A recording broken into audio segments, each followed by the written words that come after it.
오늘은 제3장 행복한 사람이 성공한다 부분을 같이 나누도록 하겠습니다. 행복은 누구나 다 원하고 추구하는 것이죠. 본장에서는 어떻게 하면 행복한 직장 생활을 할 것인가에 대한 내용이 나옵니다. 그래서 앞부분에서는 행복의 기준은 무엇일까 하는 것인데요. 세계적인 유명 인사들이 말한 행복에 대한 여러 명언들을 살펴보고요. 그 다음에는 성경에서 말하는 행복은 무엇일까 하는 내용이 나옵니다. 그리고 뒷부분에서는 행복한 직장인이 되기 위해서는 어떻게 해야 될까 하는 좀 구체적이고 실제적인 그런 내용이 제시가 됩니다. 그러면 PPT를 보면서 수업을 계속 이어가도록 하겠습니다. 오늘은 제3장 행복한 사람이 성공한다 부분을 같이 나누도록 그렇게 하겠습니다.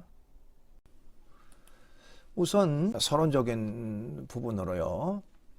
자, 우리가 행복이라는 말 많이 사용하는데 그러면 도대체 이 행복이 뭘까? 그래서 일부에서는 성공이라고 하는 거, 성공하면 행복한 삶과 인생이 보장되는 것일까 하는 질문을 던질 수가 있습니다. 그러나 그 대답은 결코 아니라는 것이죠. 성공하면 행복해질 것이라고 생각하는 그런 사람들이 많지만은 현실적으로는 그렇지 않다는 것입니다. 성공이 곧 행복으로 연결되는 것은 절대적인 것은 아니다 이렇게 말할 수도 있습니다. 자, 그렇다면 우리는 어떻게 하면 행복한 인생을 살 수가 있을까? 또 어떻게 하면 행복해지면서도 멋진 인생과 가치 있는 삶을 사는 사람이 될 수 있을까?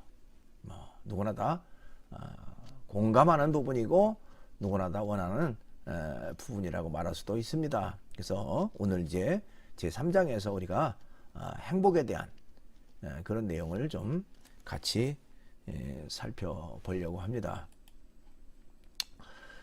그럼 맨 첫 번째로 행복의 기준이라고 하는 것이 무엇일까 하는 것부터 살펴볼 필요가 있습니다.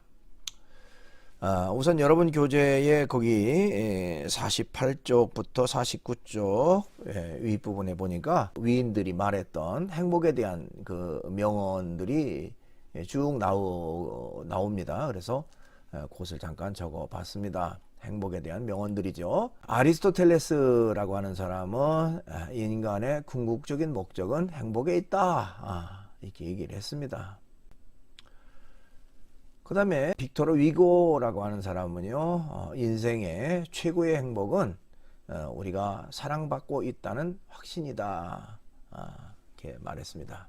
그러니까 다른 사람으로부터 뭔가 사랑받고 또 다른 사람으로부터 인정받는 그것이야말로 인생에 있어서의 최고의 행복이다 이렇게 얘기를 했죠. 그런가 하면 윌리엄 제임스라고 하는 사람은 행복해서 노래하는 것이 아니라 노래하기 때문에 행복해지는 것이다. 자, 이 세상에서 참다운 행복은 남에게서 받는 것이 아니고 내가 남에게 주는 것이다. 아나톨 프랑스라는 사람이 얘기를 했습니다. 실제로 그 심리학자들에 의하면 받을 때의 그 행복감보다 나눠줄 때, 베풀 때의 행복감이 2배, 3배의 더 큰 그 행복감으로 연결된다고 합니다. 그 다음에 행복은 내 마음 속에 있다. 행복은 자기 안에서 찾아야 하는 것이다. 랄프 waldo 트라인이라고 하는 사람이 얘기를 했습니다. 이렇게 다양한 사람들이 행복에 대한 이야기를 많이 했는데요.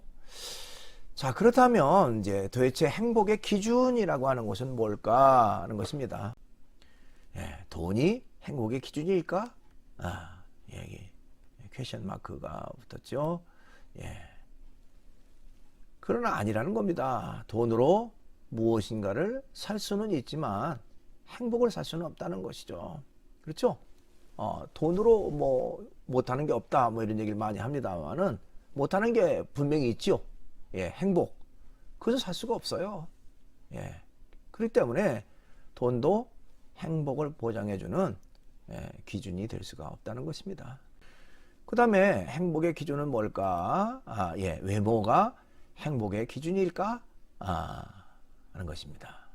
그러나 그것도 역시 아니라는 겁니다. 외모가 뛰어난 배우들이 삶을 비거나 자살하는 경우가 많죠. 가끔 방송이나 신문 통해서 우리가 좀 안타까운 그런 어떤 내용들을 많이 좀 자주 접하기도 합니다만은 결국 그들의 외모가 행복으로 연결된다면 그런 극단적인 선택을 하지 않았겠죠. 외모가 행복을 보장해 주는 것은 아니다 이렇게 말할 수도 있습니다. 그 다음에 성공이 사람의 행복을 보장해 주는가? 진짜 행복은 성공의 결과물에 따라 결정되는 것이 아닙니다.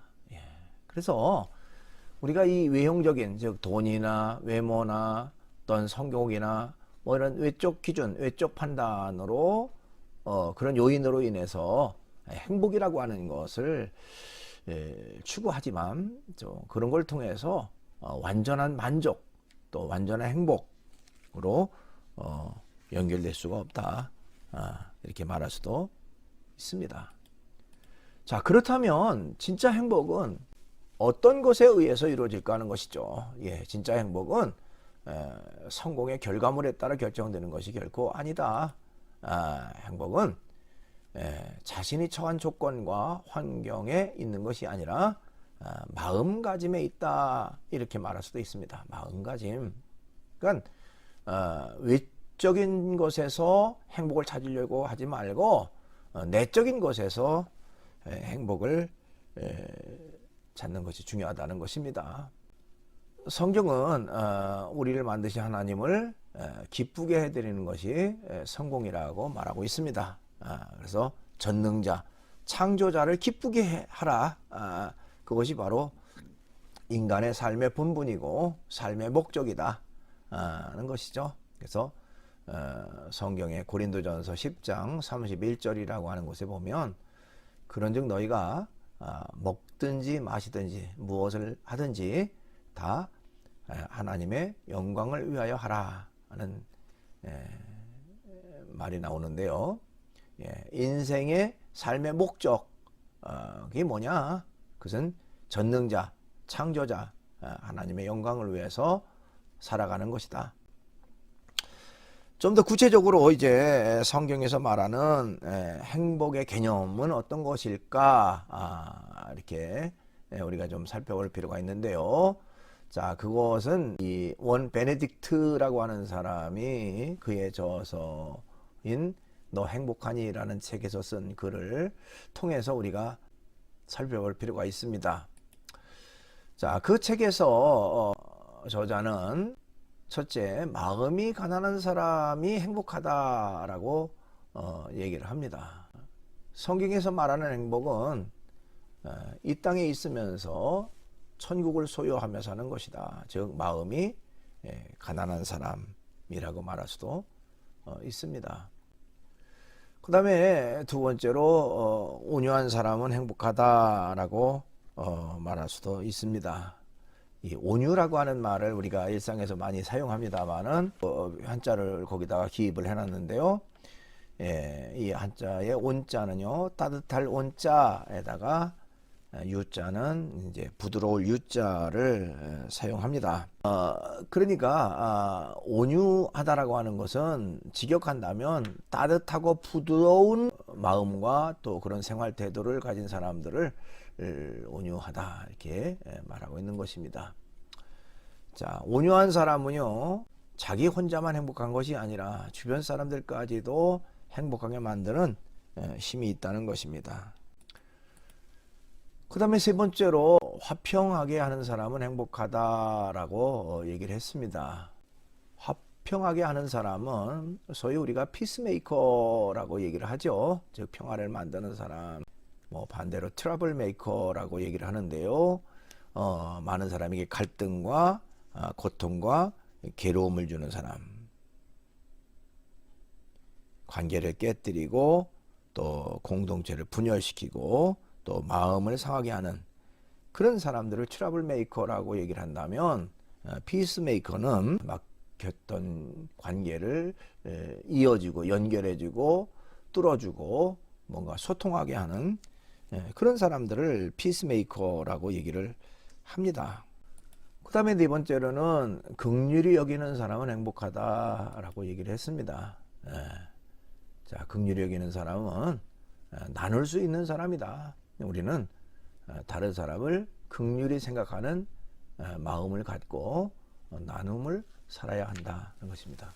나의 것을 나눌 때, 또 베풀 때, 또 도움을 줄 때 우리에게 더 큰 행복, 더 큰 기쁨이 주어지게 되는 것입니다. 자, 그러면 이제 우리가 행복한 직장인이 되려면 어떻게 해야 될까 하는 내용입니다. 우선 거기 여러분 교재 내용에 보니까요, 성공이라는 우상에 빠지지 말라 이렇게 말하고 있습니다. 우리는 올바른 성공의 기준을 정해야 한다는 것이죠. 우리는 자신의 성공을 타인의 기준과 관점에서 보지 말고 자신의 기준과 관점에서 바라볼 줄 알아야 된다, 이렇게 말할 수도 있습니다. 그 다음에 끝까지 행복한 비전을 품으라 하는 것입니다. 행복한 인생과 가치 있는 삶을 바란다면 마음속에 어떤 그 긍정적 요소가 채워지도록 노력을 해야 된다는 것입니다. 그 다음에 다른 사람과 비교하지 말라는 것이죠. 그램 윈터스라고 하는 사람이 실험을 했습니다. 이 그램 윈터스는 호주의 국가대표팀 수석 심리학자예요. 근데 이 사람이 어떤 실험을 했느냐면 올림픽에 참가해가지고 각각 금메달, 은메달, 동메달을 딴 선수들이 있는데 가장 그 행복 지수가 높은 사람은 어떤 사람일까? 라고 하는 그 심리 테스트를 통해서 그 연구를 했습니다. 자, 이 사람이 올림픽에 참가한 선수들을 연구한 결과 이 금메달리스트, 은메달리스트보다 가장 그 행복 지수가 높은 사람은 바로 동메달리스트였다는 것이죠. 이 동메달리스트가 은메달리스트보다 더 행복했고요. 때로는 금메달리스트보다 더 행복한 경우가 있었다라고 발표를 했습니다. 자, 불행의 시작은 자신을 타인과 비교하는 순간부터 시작된다라고 말할 수도 있습니다. 여러분, 다른 사람과 비교할 때 나보다 못한 사람과 비교하는 경우가 없잖아요. 거의 나보다 나은 사람과 비교하다 보니까 항상 자신은 상대적 어떤 그 열등감 속에 살아가게 된다는 것이죠. 그 다음에 행복한 직장인이 되기 위해서는 인맥 관리가 곧 행복 관리다, 이렇게 말할 수도 있는데요. 다른 사람과의 좋은 인간관계는 결국 직장 생활을 행복하게 만들 뿐만 아니라 행복한 직장인이 되게 한다. 그 다음에 자신이 좋아하는 일을 열심히 하라 하는 것입니다. 행복한 직장인이 되기 위해서 자신이 좋아하는 일을 열심히 해라. 행복은 자신이 좋아하는 일을 열심히 할 때 발생한다라고 말할 수도 있습니다. 언제든지 내가 좋아서 하는 일, 내가 즐거워서 하는 일은 지칠 줄을 모르죠. 반대로 싫은데도 억지로 한다면 금방 지쳐버리고 금방 힘들고 괴롭습니다. 그것이 바로 인간의 모습이라고 말할 수도 있습니다. 그 다음에 행복해지려면 남을 도우라, 이렇게 말할 수 있는데요. 행복한 사람이 되고 싶다면 그렇기 때문에 다른 사람을 많이 도와라. 즉 자원봉사활동, 즉 선행을 더 많이 하고 남을 돕는 일에 적극적으로 참여하는 것이 중요하다라고 말할 수 있습니다. 그 다음에 행복한 직장인이 되기 위해서는 자신을 사랑하고 존중하는 삶의 자세가 필요하다 이렇게 말할 수가 있어요. 행복은 돈이나 명예나 외모나 또 지위나 권력에서 시작되는 것이 아니고 자신에 대한 만족도에서 시작된다라고 말할 수도 있습니다. 자, 현재의 자신에게 만족하고 자존감을 높이는 것이 행복한 사람이 되는 지름길이라고 말할 수도 있습니다.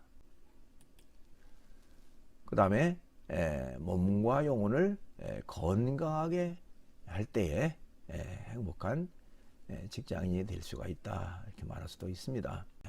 사람은 몸과 영혼이 건강할수록 더 행복하다. 이 몸이라고 하는 것, 육체는 정신의 지배를 받죠. 그리고 정신이라고 하는 것은 영의 지배를 받는다 얘기를 합니다. 그래서 성경에 그런 내용이 나와요. 요한 3서 1장 2절에 보니까요. 사랑하는 자여 내 영혼이 잘됨 같이 내가 범사에 잘되고 강건하기를 내가 간구하노라 하는 내용이 나오는데요. 여기 내 영혼이 잘됨 같이 하는 것은 어떤 영적 부분과 혼적 부분이 올바로 서고 또 그것이 즐겁고 그것이 기쁨으로 가득 차 있으면 결국 강건한 즉 육체적 부분도 건강의 부분도 그대로 연결되어진다 뭐 그런 내용으로 되어 있습니다.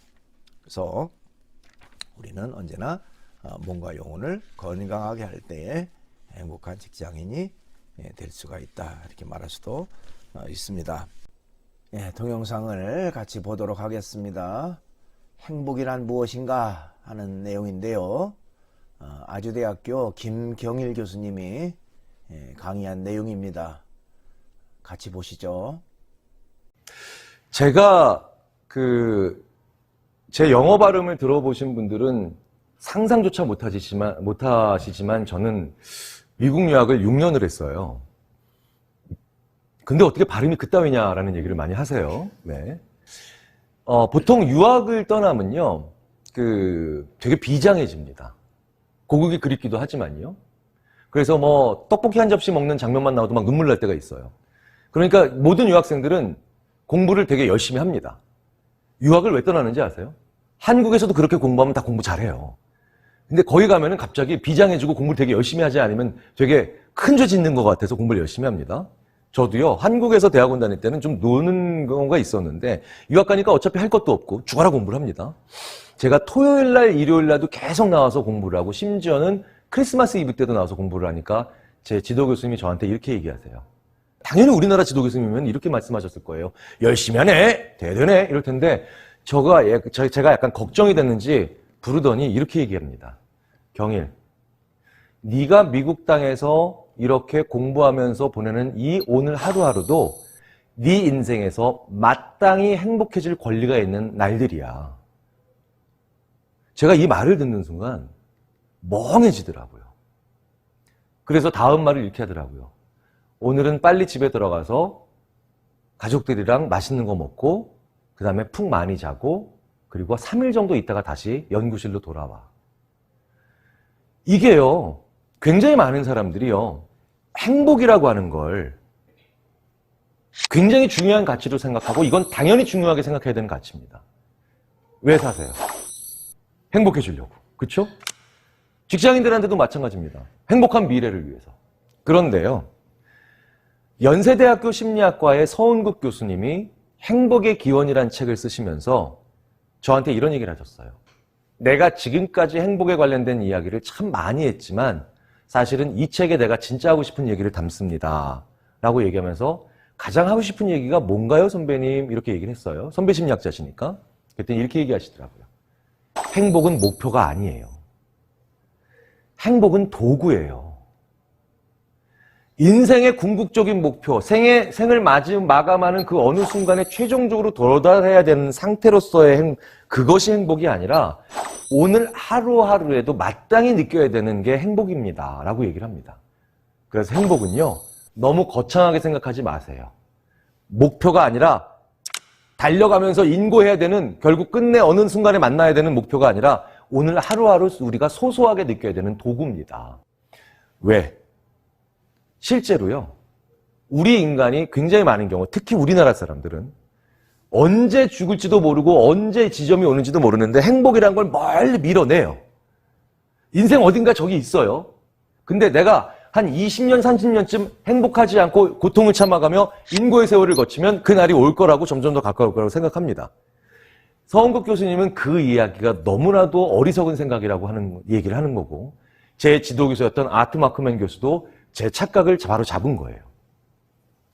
물론 오늘 쾌락적으로 사시라는 얘기는 아니죠. 하지만 먼 미래에 설정해놓지도 않은 뜬구름 잡는 행복을 위해서 오늘 하루를 지나치게 고통스럽게 살아가고 오늘 하루를 마치 인고의 세월인 것처럼 살아가면 먼 훗날에 행복해질 수 있다라고 하는 것은 명백한 착각이라는 얘기는 제가 분명히 해드리고 싶은 이야기입니다. 실제로요, 큰 행복보다는 작은 행복의 여러 번이 훨씬 중요하고 더 중요한 건 사람을 길게 생존하게 만들어요. 우리가 왜 사냐? 자, 좀 동물적으로 표현하자면요, 내가 오래 살아남아야 내 후손도 오래 삶고 우리 인간이라는 종이 지구에서 멸종하지 않겠죠. 조금 동물스러운 의미지만 그래도 어쨌든 내 생존이 길어지는 게 결국은 우리 종에도 기여하는 겁니다. 그러니까 나의 생명을 연장시키고 길게 만드는 건 결국은 크게 보면 우리 종의, 인간이라고 하는 전체 인류에도 도움이 되는 거예요. 자, 그런데 우리는 어떻게 하면 수명을 연장시키냐는 거예요. 정말 감동적인 행복을 짠 한번 겪게 되면 그러면 행복해 진짜로 오래 살까? 그게 아니더라는 거죠. 행복은요, 크기가 아니라 빈도입니다. 무슨 얘기냐? 100점짜리 행복, 열흘에 한 번 누리는 사람보다 10점짜리 행복을 매일매일 누리는 사람이 총합은 같아 보여도 두 번째 사람이 훨씬 더 건강하고 오래 살더라는 거예요. 실제로 어차피 행복의 총량은 0에 수렴합니다. 뭐냐? 쭉 날들이 지나다니죠? 그러면요, 좋았던 날도 있고 우울했던 날도 있고 꽤 괜찮은 날도 있고 그 다음에 좋았던 날도 있고 안 좋은 날도 쭉 있으니까 이거 쭉 하면 결국 0에 수렴하죠. 대부분의 사람들이요, 거의 예외 없이, 이 자리에 계신 한 분 한 분도 예외 없이 사실은 기분으로서의 행복은 장기적으로는 0에 수렴합니다. 들쑥날쑥 하니까요. 이게 360일 즐거움은 그걸 조증 환자라 그래요. 그리고 360일 내내 안 좋으면 우울증 환자죠. 그러니까 결국 대부분 보편적인 사람들은 이게 0입니다. 다 합치면. 근데 자, 생각해 보세요. 이렇게 한번 올라갔다가 훅 내려가면은 행복의 크기도 똑같이 0에 수렴하지만 빈도는 한 번이죠. 자, 그런데 좀 방정 맞아 보이지만 이렇게 막 왔다 갔다 이렇게 하면 행복이 많아지겠죠, 빈도가. 두 번째, 이런 경우가 훨씬 낫다는 거예요. 실제로 한 번에 느끼는 행복의 크기로는 이 자리에 계신 저까지 포함해서 어떤 분들도 범접을 할 수가 없는 분들이 바로 이분들이죠. 1회로 느끼는 행복의 크기, 엄청난 분들입니다. 근데 이분들의 공통점이 스스로 생을 마감했거나 아니면 비극적으로 삶이 마감된 분들이에요. 왠지 아세요? 우리로서는 범접할 수도 없는 행복의 크기를 맛보셨던 분들이지만 이분들의 공통적인 또 다른 어둡고 안타까운 측면이 바로 뭐냐면 행복의 빈도가 너무 떨어진다는 거예요. 거의 없었다는 거죠. 그래서 큰 행복은 오히려 의외로 우리로 하여금 굉장히 어둡고 긴 터널을 가게 만드는 안 좋은 것들이기도 합니다. 그러니까 작은 행복이 여러 번 있어야 돼요, 인간은. 작은 행복이. 자, 그런데 이렇게 작은 행복을 여러 번 누리기 위해서는요, 사실은 인간에게 있어서 스스로만은 불가능합니다. 뭐예요? 나한테 알사탕 주는 친구가 10명쯤 있으면 나는 행복의 빈도가 올라가죠. 나한테 1억 원을 주는 친구가 1명밖에 없으면 행복의 크기는 커지지만 빈도는 적어져요. 알사탕 1개씩 줄 수 있는 능력밖에 안 되는 친구라도 10명 있는 게 더 중요하다는 겁니다. 그런데 이 행복에 관련된 연구를 하다가 이렇게 관계가 중요하구나. 나한테 큰 거를 주는 게 아니라 작은 거를 기꺼이 줄 수 있는 친구들이나 주위의 관계가 그렇게 중요하구나라는 것을 저희들이 연구하다가 깜짝 놀랄 만한 게 행복과 창의적인 게 연결이 되더라고요. 그런 사람들이 많은 사람들이 창의적으로 살고 이 세상을 바꿀 만한 아이디어를 내놓습니다. 왜냐? 그리고 또 어떤 나라에서냐? 우리나라에서 그래요. 제가 한 번 말씀드렸던 기억나세요? 우리나라는 관계주의 국가다. 관계주의 문화다. 그러니까 나를 둘러싸고 있는 관계가 참 다양하지요. 자, 그런데 제가 말씀드리진 않았지만 굉장히 저한테 많이 하시는 질문이 또 하나 있고, 그리고 그 과정에서 아, 맞아 라고 또 인정하시면서 속상하시는 부분들이 있습니다. 우리나라 사람들 창의성 없다. 이런 얘기 많이 하시고 들어보셨죠? 아닙니다. 우리나라는 관계주의 문화이기 때문에 여러 가지 다양한 관계가 복잡해서 대놓고 자네 새로운 아이디어를 가져와봐, 참신한 아이디어를 가져와봐, 혁신해봐 이러면 그 사람은 내가 만들어낸 그 새로움으로 인해서 나를 둘러싸고 있는 관계가 변한다고 생각해서 되게 불안해합니다. 힘들어해요. 그런데 우리나라 사람들을 창의적으로 만드는 메시지가 있죠. 이 관계주의는 우리나라에서. 바로 이겁니다. 장기나 오목이나 바둑 두셔보신 적 있으신 분은 다 아실 거예요. 내가 둘 때는 좋은 수가 절대 생각이 안 납니다. 그런데 신의 한 수가 진짜 잘 생각날 때가 있어요. 언젠가요? 훈수 둘 때예요. 훈수 둘 때. 훈수가 뭔가요? 내가 두는 게 아니죠. 내 친구가 두고 있는 거예요. 근데 내가 쑥 지나가다가 야 여기다 두면 되잖아 하고 가면 그게 신의 한 수예요. 그게 신의 한 수예요. 무슨 얘기냐? 우리나라 사람들은 너 창의적인 거 갖고 와봐 이러면 못 가져오는데 너 네 관계를 좀 도와줘봐. 걔를 도와줘봐 그러면 어마어마하게 창의적으로 변합니다. 심지어는 그 관계가 약한 관계가 아닌데도 그래요. 우리나라의 태안반도에서 기름 유출 사건이 일어났을 때 큰 재앙이었죠. 우리나라 국민들이 그때 수십만 명이 거기 가서 놀라운 창의력들을 다 제각각으로 보여줬어요. 뭐예요? 내 이웃을 도우라고만 해도 그 정도의 창의성이 나오더라는 거죠. 두 개를 합쳐보겠습니다. 우리는 지금까지요, 오랜 시간 동안 창의성, 리더십, 통찰력을 한 사람의 능력이라고 생각해 왔어요. 그런데요, 결국은 상황입니다. 그 상황 속에 나를 넣어야 우리 인간은 좋아지고 행복해지고 창의적으로 변하고 새로운 무언가를 아이디어를 만들어내는 존재예요. 그런데 나를 둘러싸고 있는 상황이 이런 벽, 이런 조명, 이런 것들도 상황이지만 제일 중요한 상황은 뭐겠습니까? 관계예요. 그런데 그 관계 속에서요, 나를 우연하게 도울 수 있는, 나에게 작은 것 하나를 줄 수 있는 데는 유일하게 좋은 가장 나의 강력한, 그러면서도 근본적인 나의 역량은 이타성입니다. 내가 좀 더 손해를 봐주고 그 사람을 도와주는 거예요. 그런데 내가 이타성을 가지고 그 사람들을 도와주면 나는 지금 손해를 보고 있잖아요. 손해를 보고 있지만 결국 나를 둘러싸고 있는 그 관계에 있는 사람들은 나한테 사소한 하나를 줍니다. 그러면서 나의 행복의 빈도를 높여줘요. 또 중요한 건 내가 어떤 새로운 아이디어를 내고 있지 못할 때 우연하게 나한테 한마디 훈수를 두고 갑니다. 그 사람들한테는 큰 게 아니죠. 하지만 나에게는 행복의 빈도를 높여주고 더 나아가서 나로 하여금 막혔던 데를 뚫게 해주는 행복과 그 다음에 창의라고 하는 두 마리의 토끼를 모두 잡게 해주는 것, 그게 바로 우리의 이타성이더라는 거죠. 세상은 경쟁이고 정글이라고 보통 말씀하세요. 하지만 수많은 인류의 역사를 전공한 사람들은요, 저희 심리학자들에게 이렇게 말하라고 당부합니다. 심리학자들아, 우리가 인간의 역사를 8만 년 동안 연구했는데 이 세상은 검투사가 승리한 세상이 아니야. 검투사는 굉장히 강하지만 결국은 그 검투사는 다음날 또 다른 더 강한 검투사에 의해서 반드시 죽임을 당해. 진짜 후손을 많이 남긴 정말 결국은 살아남은 최고의 강자들은 그 검투사에게 박수를 쳐준 그 원형 경기장에 힘이 없는 사람들이야. 그리고 그 중에서도 가장 힘이 없어 보이지만 많이 자손을 살아남긴 한 사람들은 결국은 이타적인 사람이다. 이기적인 사람에게는 절대 두 번째 기회를 주지 않아.